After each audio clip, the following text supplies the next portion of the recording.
Who among us doesn't have somebody in our lives that just really gets under our skin, who knows all the right buttons to push, who intentionally tries to make us angry? Maybe it's somebody at work, maybe it's a friend of a friend, but everybody has one in their life. Well, I'm here to help you out with that person, give you a few tips and pointers, and try to make life a little easier to live with this person, because if it's somebody, especially at work, you're not going to be able to get away from this person, barring quitting your job, which for most people that is not an option. I'm going to suggest a idea that worked for me when I was in the same situation, tell you a little bit about it, and tell you how I dealt with that person and how it turned out for me. So in one of my previous jobs, I worked with a woman, we'll call her Susan. And Susan she was not my boss. We were at equal level, job wise. And Susan liked to boss me around a lot. She would kind of always be telling me that I was doing something wrong or the right way to do something, when I kind of thought, well, that's not even your job to begin with. So why are you the one, policing me at work? And it got to be really difficult to work with her, to the point where I really hated her. And I would go home every day just seething with anger and thinking about how I didn't want to go back to work the next day because I didn't want to have to deal with her. And so finally I came to the point where I'm like, okay, this isn't working. I need a better solution for this situation, because I'm not quitting my job. That's not going to happen right now. So what I did was I came up with Project Susan, which basically was just this. I decided that I was going to give Susan one compliment every day. That was it. So the next day, I gave Susan a compliment. And it was something as simple as like, hey, you did a great job on that presentation today. Something really simple. And then the next day I gave her another one. And the next and the next. And before you knew it, I didn't really hate Susan anymore. Susan didn't hate me anymore. And to this day, we are very good friends. I go to her house for cookouts and we hang out all the time. And it just showed me that my interaction with this person wasn't even really based on anything malicious. It was really just based on nothing. And it just had momentum and it kept going. And that was it.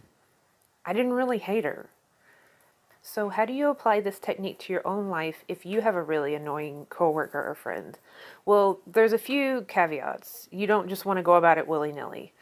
First of all, you want to really pick and choose the compliments you give, because especially in the workplace, some compliments could be seen as harassment, especially compliments based on appearance.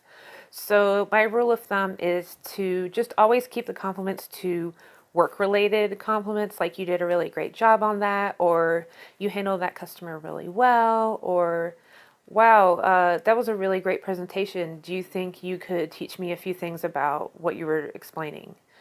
So it doesn't have to be anything really complicated, and don't overthink it. But you definitely want to watch the kind of compliment you give, because you definitely don't want it to backfire and create a worse environment for you and this person. The second thing is, it doesn't have to be a compliment a day. I chose a compliment a day because I was optimistic and I was really tired of this person. And so in your own life, it could just be one compliment a week or one compliment every other day. But it does have to be something where you're going to intentionally remember to do it and not just think, oh, well, I'll remember when I remember. You want to be very intentional about looking for good things about this person, because the whole principle behind this technique is that the way that we treat people determines the way that they treat us.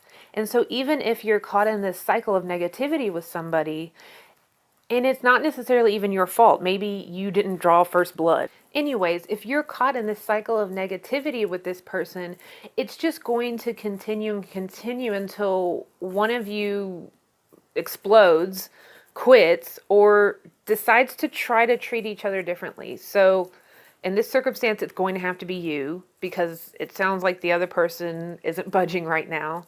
And that's fine. This doesn't require anything from the other person. That's the great thing about this, is that really we're not relying on them at all. It's really more about us and how we feel and how we decide to treat that person, not necessarily how they're deciding to treat us, even though it feels like they're really ruining our life right now.